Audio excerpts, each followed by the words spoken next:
What's going on? I'm Sam, and today I was taking out the rear heater core lines. Last time I took out the rear heater core itself, but the lines were still sticking up out of the bus and running all the way to the front. So I just want to remove these lines completely. I traced them from the back to the front of the bus to make sure I remove the right lines. I got them pushed through the floor in the back of the bus, so they're no longer in the bus.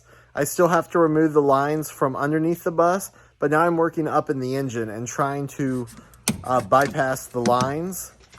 I got the front two lines removed with no problem, but I had to run to the auto parts store to get some radiator hose. They didn't have a direct replacement, they said, but they gave me some fuel line that was a similar size.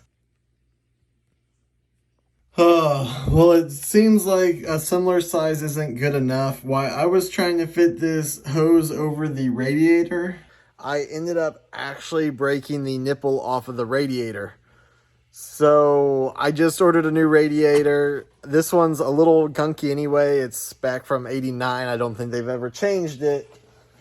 I'm a little disappointed because I didn't want to do any more mechanical work, at least not yet. And now I can't even drive the car without getting a new radiator, which they had to order it in. It's going to be like a week. I had actually planned on taking it later this week to Columbus to work on my buddy's barn with him. I might still try and do that. There might be an emergency fix I can do. Every time I even start this car now, radiator fluid, coolant is going to be flying out because it's an open loop. So I need to plug it because even just pulling it in and out of the shop, I'm not going to be able to. I just got back from the auto shop and Cabela's. Turns out they actually did have the right hose. I was accidentally saying radiator hose just because I wasn't thinking it technically is heater core hose. So I guess they had it. I bought it. And then I got these from Cabela's, an assortment of bait drain plugs. So I'm going to use these to plug the radiator and the hose. And that way I can at least move the bus around until that new radiator shows up. So I got this thing plugged up. It's not very pretty, but I should be at least able to start it and move it a little bit. I was about to seal the radiator and start it, but I just dropped the radiator cap to a place my hands won't reach, so I got to get something to fish that out.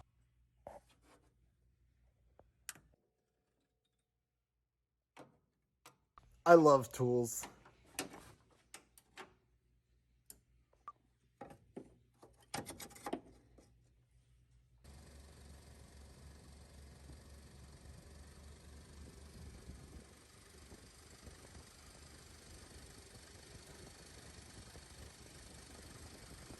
So I got it started and there's no leaks at all, which is great because now I can move the bus around if I need to. I had started it twice in the shop and had coolant spilling all over, so at least I don't have to worry about that now.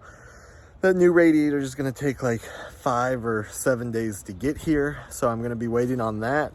Though I might not be driving it for a little longer than that because in the next couple videos you'll see I run into a few more problems.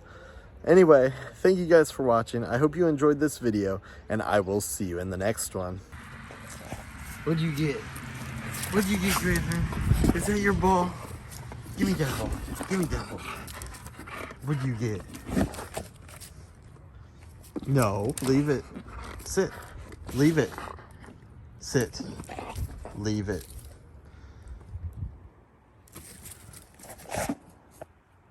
Get that ball.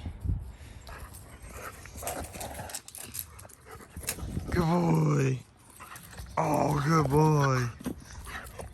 Good boy.